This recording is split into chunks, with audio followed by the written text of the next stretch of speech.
Почитувани присъствени, добър ден. Въз основа на член 28 от Статут на община Гевгелия я отварям 59-та седмица на Съвет на община Гевгелия. На днешната седмица са поканени Андон Сарамандов, градоначалник на община Гевгелия, Ангелинка Петкова, пратеник до събранието на РСМ, Сашка Янчев, пратеник до събранието на РСМ, представници на общинската администрация, представници на СОУ Йосиф Йосифски Гевгелия, представници на ООО Владо Кандърджиев Гевгелия, представници на ООО Кръста Мисирков Гевгелия, представници на ООО Ристо Шуклев Негорци, представници на ООО Климент Охридски Миравци, представници на ООО Васо Кариянов Гевгелия, представници на ИОО Библиотека Гоце Делчев, представници на ИОО Дом на култура Македония Гевгелия, представници на ИОО Пионерски дом Йосиф Браз Гевгелия, представници на ИОО ДГ Детска радост Гевгелия, представници на ИОО Работнически университет Кирил и Методий Гевгелия, представници от Полицейска станица Гевгелия, представници от ИА за обща болница за проширена дейност Гевгелия, представници на Центъра за явно здравие Велес Гевгелия, представници от АД за водостопанство на РМ Подружница Южа Вардар Гевгелия, представници на средствата за явно информиране. На днешната седмица са присъствни 18 членови на Съветът от skupno 19 членови, колко ще брои Съветът. Според това постои кворум за пълноважно отлучуване. За записничар е отреден Вработени от Благой Картов, а за правник е отреден Вработени от Благой Ристов. Записникът от 57-та седмица ви е доставен. Дали има забележки по истината? Нема. Бидейки нема, го оставам истият на гласане. Кой е за, молам нека крене ръка.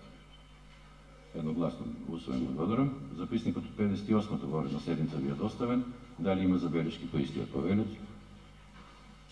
Нема. Бидейки нема, го ставам истият на гласане. Кой е за, молам нека крене ръка.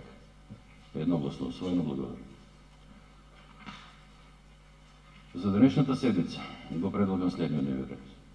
Предлог измени и допълнување на завршната сметка на бюджетот на община Гевгелия за 2024 година. Точка брой 2. Предлог одлука за утвърдување средства за основи на явното предприятие за комунални дейности Комуналец Гевгелия. Точка брой 3. Предлог одлука за одобрување субвенции за набавка на велосипеди.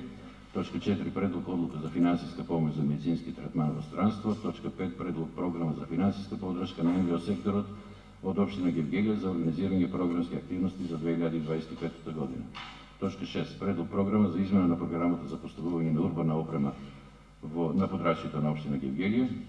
Точка 7. Предлог одлука за прифаќање на иницијатива за изработка на урбанистички проект во опфат на урбанистички план за изградба на објекти со намена Г2, лесна преработувачка и помалку загадувачка индустрија на КП 941 и КП 945 КО Негорци, община Гевгелия. Точка 8. Информација за извршување на одлуката за подигање спомен обележје скулптура на Илија Джаджев. Точка 9. Информација за амбиенталниот воздух во Гевгелија и кои мерки ги има преземена община Гевгелија за да граѓаните имаат почист воздух. Точка 10. Предлог заклучок за усвојување на извештајот за превземените активности за реализација на програмата за дезинфекција, дезинсекција и дератизација во община Гевгелија за 2024 година. Точка 11. Предлог програма за дезинфекција, дезинсекција и дератизација во община Гевгелија за 2025 година. Точка 12. Предлог решение за усвојување на финансовиот план на СОУ Йосиф Йосифски Гевгелија за период јануари-декември 2025 година, поставки и подставки на донаторска сметка 715008249785 F0. Точка 13. Предлог решение за усвојување на завршната сметка на СОУ Йосиф Йосифски Гевгелија за 2024 година. Точка 14. Предлог решение за усвојување на завршна сметка на ООО Владо Кандърджиев Гевгелия за 2024 година. Точка 15. Предлог решение за усвојување на завршна сметка на ООО Кръста Мисирков Гевгелия за 2024 година. Точка 16. Предлог решение за усвојување на завршната сметка на ООО Ристо Шуклев Негорци за 2024 година. Точка 17. Предлог решение за усвојување на завршната сметка на ООО Климент Охридски Миравци за 2024 година. Точка 18. Предлог решение за усвојување на завршната сметка на ООО Васо Кариянов Гевгелия за 2024 година. Точка 19. Предлог решение за усвојување на завршната сметка на ИОО ДГ Детска радост Гевгелия за 2024 година.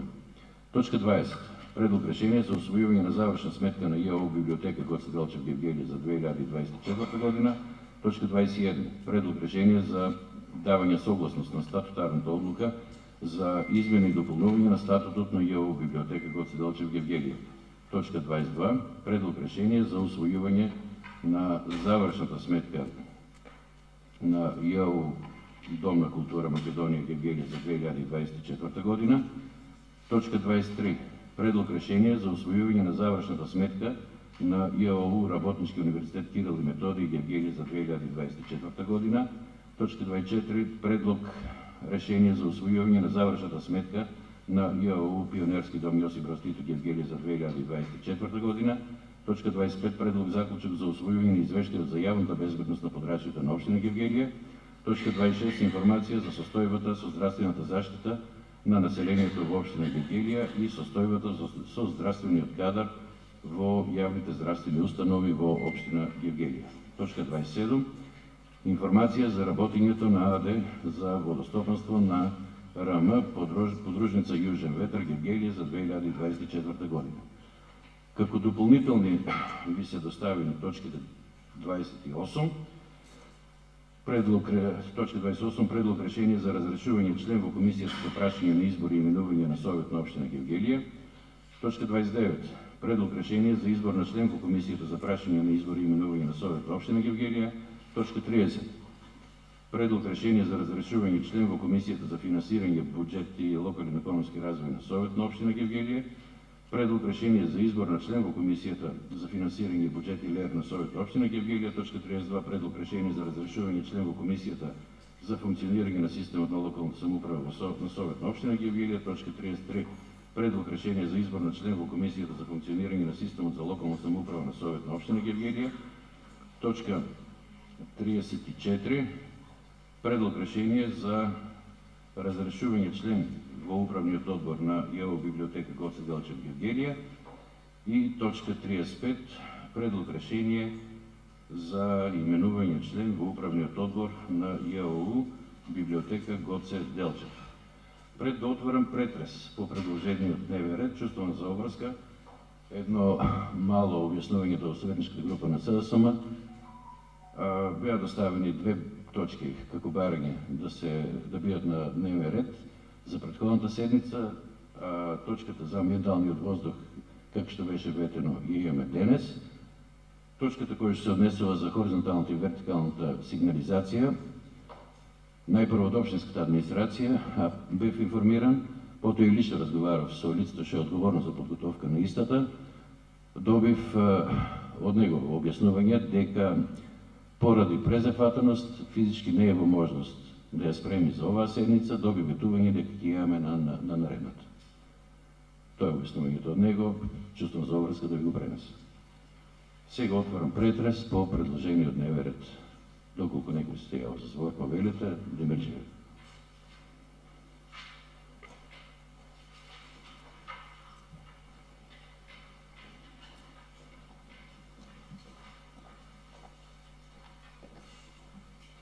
Благодарам председателя, почитуван градоначалник, почитувани колеги, присутни од општинската администрација. Моето изнесување е точно во однос на дневниот ред, бидејќи на овој дневен ред, односно денешната седница, заради промена на член на Совет, имаме разрешување и именување на членови на неколку комисии. Оно што сакам да ве потсетам е дека во делот на работењето на Совет на општина Гевгелија на четвртата седница на 29.12.2021 имавме формирана локална комисија за борба против недозволена трговија со луѓе и илегална миграција во општина Гевгелија, каде што председавач ни е по протокол председателот на Совет. Еве сега да спомнам дека баш и не видовме активности за овие веќе четврта година не поминува од мандатот, меѓутоа мислам дека барем таа формалната промена на член и председател на истата комисија би требало да се направи. Дали е забравена, испуштена или сметана е за виднина. Тоа е. Благодарам. Благодарам колежка Демерджиева. Не е заборавено.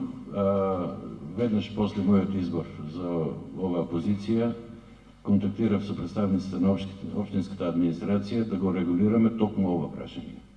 Бидејќи претходниот председател на Совет беше член само на една, токму на оваа комисија која што вие сега споменувате, побарав објаснување дали треба да истиот биде разрешен по дефолт, по службена должност да бидам назначен јас. Општинската администрација беше задолжена да искомуницира со релевантните институции од централната власт. Имаше добиен одговор дека таа комисија и не е во функција, бидејќи потребите поради кои што истата била некогаш формирана, мислам дека беше во врска со миграциите, мигрантите од кризните жаришта од Блискиот Исток, така да таа е ставена во мирување. Инаку, апсолутно се согласувам со вас. Ако треба да се запази формата, еве на наредната седница, нека запише општинската администрација, нека биде разрешен претходниот, нека биде поставен јас и да си биде како што беше дадено во вашиот предлог. Благодарам. Друг некој за збор? Нема. Бидејќи нема, збор му давам на градоначалникот. Повелите. Благодарам. Почитувам председател на Совета, почитувам советници. Пред да го дадам мојот предлог за дневниот ред, најпрво сакам да му честитам на новиот советник Полчев, да му посекам успешна работа како член на Советот на општина Гевгелија. Од моја страна за денешниот дневен ред имам еден предлог, а тоа е да се додаде уште една точка, приватна иницијатива за изработка на изменување и дополна на блок 19 од урбанистичкиот план за село Пардејци, општина Гевгелија. Ова приватна иницијатива стигна покасно од страна на Комисијата за урбанизам, беше прифатена бидејќи е согласно со законот со прописите и регулативите за законот за градење, се однесува за измена само за намената од А1 стамбено домување во А4 временно сместување, нема промена на сообраќајници, нема до измена на државно земјиште, се работи за приватни парцели. Оваа точка беше планирано да биде ставена на следната седница на Совет општина Гевгелија. Во меѓувреме лично од предлагачот на оваа приватна иницијатива има барање да биде пред вас на Советот предложена, ако може денес да биде на древен ред, со оглед на тоа што му биле кратки временските рокови за искористување на ИПАРТ фондовите. Затоа предлагам, доколку се согласите, нека биде на дневен ред. Почитувани колеги, во врска со предлогот на градоначалникот, давам пауза од 30 минути сметам дека ќе бидат доволни, да се поделат материјалите до сите советници и воедно надлежните комисии во врска со истата, тоа се статути прописи, еднакви можности на жени и мажи и таа за урбанизам, да се состанат и заседава, што значи членовите на овие комисии ќе замолам да останат во сала, за останатите пауза од 30 минути, доколку е потребно да се задржите и повеќе, не е проблем. Благодарам.